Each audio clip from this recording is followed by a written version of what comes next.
Bonjour à toutes et à tous et bienvenue dans cette nouvelle vidéo conseil concernant le ver du poireau. Le ver du poireau est un problème que la plupart des jardiniers qui font du poireau connaissent très bien puisque c'est de plus en plus récurrent comme problème. C'est un petit papillon qui va venir pondre et qui va effectivement venir à déformer le poireau. J'ai un exemple ici d'un poireau qui a été atteint et qui a carrément éclaté en base puisque ça stoppe la circulation de sève. Ça tue le bulbe principal et du coup le poireau essaie de repousser sur le côté, donc ça fait une boursouflure, une déformation, enfin bon voilà. Le poireau est pas beau et on perd une grosse partie de la récolte. On peut toujours les retailler selon la période à laquelle ça arrive. En cours d'hiver, sur des poireaux tardifs, on peut toujours les retailler, ils arrivent à se refaire, mais on perd quand même un petit peu de rendement et on perd une grosse partie de la récolte.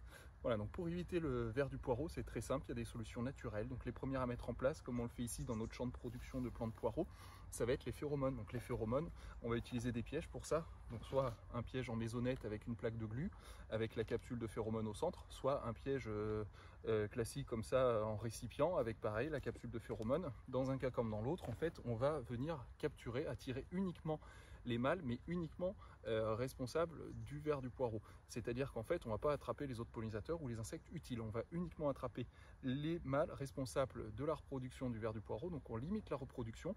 Par contre, forcément, peut toujours y avoir une ponte puisque les femelles, elles, ne sont pas attirées par cette odeur, elles n'y sont pas sensibles puisque c'est la leur. Voilà, donc c'est uniquement les mâles. Mais ça permet déjà d'observer et puis de limiter, diminuer la reproduction. Et ensuite, on va pouvoir agir dès qu'on sait qu'on a des mâles qui sont passés à proximité, qui ont été capturés.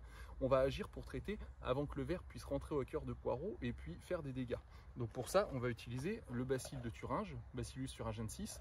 Donc ça, il en existe différents dans le commerce.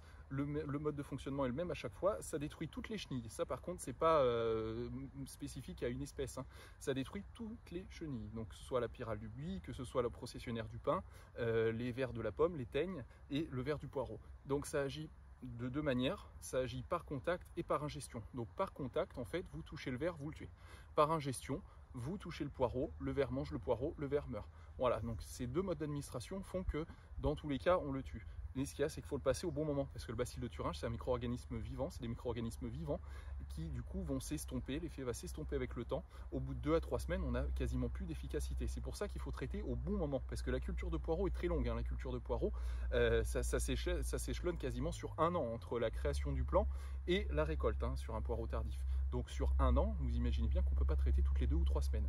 Donc pour ça, c'est très simple, on va utiliser les deux systèmes que je viens de vous évoquer là, à savoir les phéromones en observation et les bacilles de Thuringe en lutte. Voilà. Et comme ça vous permettra de limiter la population de vers du poireau dans votre potager, sur le secteur géographique proche en tout cas, assez facilement et naturellement. C'est un produit qui est biologique. Voilà. Donc on traite au bon moment et en traitant au bon moment, on évite le ver tout simplement. Voilà, j'espère avoir été assez clair et précis dans cette vidéo. N'hésitez pas à poser toutes vos questions ou m'indiquer vos remarques en commentaire, j'y répondrai avec plaisir. N'hésitez pas aussi à aller voir nos autres vidéos pour mettre un pouce bleu sur chacune, ça nous aide toujours. Abonnez-vous si ce n'est pas fait et à bientôt dans une nouvelle vidéo.